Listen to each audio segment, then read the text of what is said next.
देखिए, आज अन्य किसी विषय पर बोलने का विचार था, लेकिन श्री जगदीश जी डीपीई पानीपत उनके आग्रह को नहीं टाल सकते। उनका आग्रह था कि ग्रीष्म ऋतु आ रही है, उस विषय पर कुछ विचार प्रकट करने चाहिए। तो आर्य समाज का बच्चा बच्चा आयुर्वेद का यह संदेश जानता है, दिनचर्या निशाचर्या ऋतुचर्या यथोदितम आचरण पुरुष स्वस्थ सदा तिष्ठति न अन्यथा। कि जिस व्यक्ति की दिनचर्या, रात्रिचर्या और ऋतुचर्या ठीक होती है वही स्वस्थ रहता है, अन्य नहीं। और हमारे ऋषियों का बड़ा ऋण है हमारे ऊपर कि उन्होंने वेद पाठी ऋषियों ने और आयुर्वेद हमारे को दिया, और उसमें 6 ऋतुओं में वर्ष को विभक्त किया। तो जो ज्येष्ठ और आषाढ़ मास है, 2 मास है, वो ग्रीष्म ऋतु के हैं।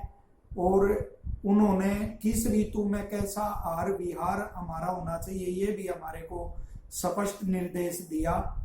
और हरियाणा वासियों का तो पूरा सौभाग्य है कि उनका वैदिक रीति यहाँ चली आई है। उनका खान पान ऋतु के अनुसार ही होता है।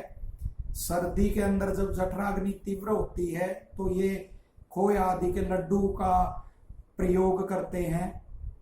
और जब और ऋतु जैसे बारिश ऋतु में वात का प्रकोप होता है, ये तेल का प्रयोग करते हैं, तेल वायुनाशक है।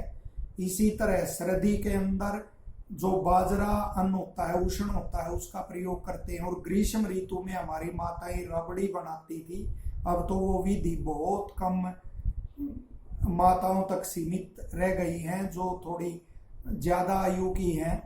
तो ग्रीष्म के अंदर ऋषियों का खान पान में निर्देश है कि जैसे जौ से बने हुए सत्तू बड़े अच्छे रहते हैं। जौ की वेद आयुर्वेद में बड़ी प्रशंसा की गई है। ऋषि दयानंद के वेद भाष्य में हमने स्वयं इसको पढ़ा है।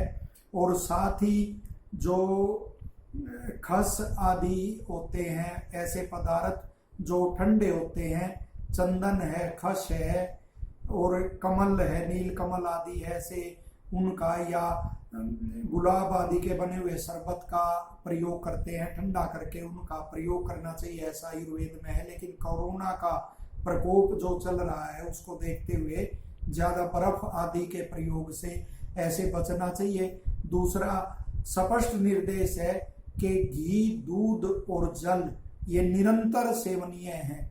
हर ऋतु में इनका सेवन करना चाहिए। जिनको ये अनुकूल रहते हैं उनका सौभाग्य है।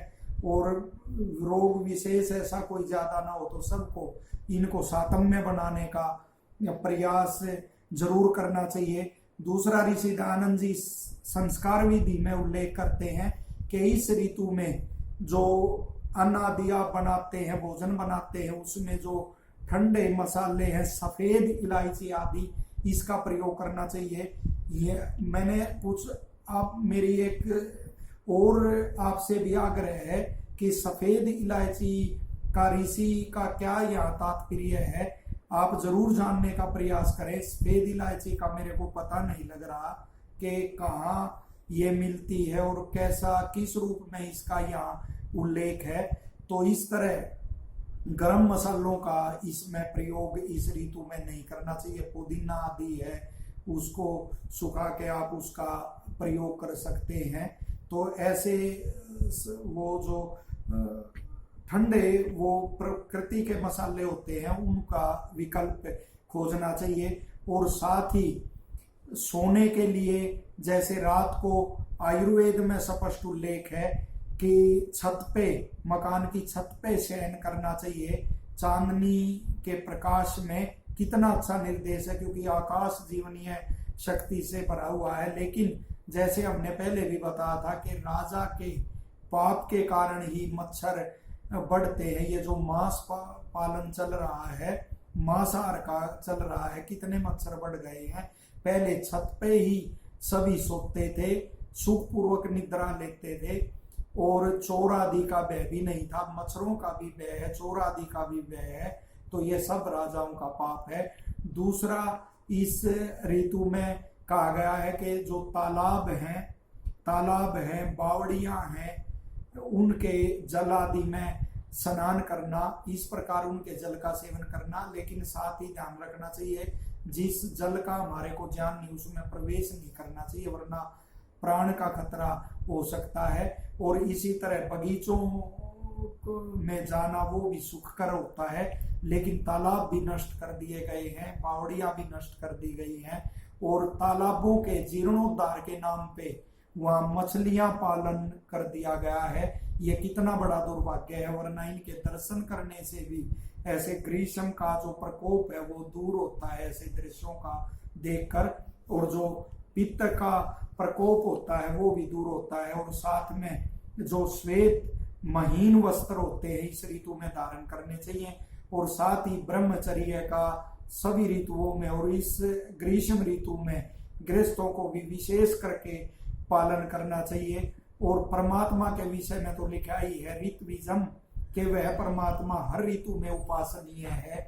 एक बार फिर हम सबसे आग्रह करना चाहते हैं कि ज्यादा से ज्यादा यज्ञ का प्रचार इस प्रकोप के समय में, महामारी के प्रकोप के समय में हो, तो दूर दूर तक यज्ञ का प्रभाव हो जाता है। घरों के अंदर रहकर ही आर्य लोग यज्ञ कर रहे हैं, उनका अनुकरण करके बाकी को भी रोग निवारक विशेष औषधियां उसमें प्रयोग करके, गूगल, पीली सरसों आदि, नीम के पत्ते आदि जो भी है गाय के घी में, वो यज्ञ भी करना चाहिए।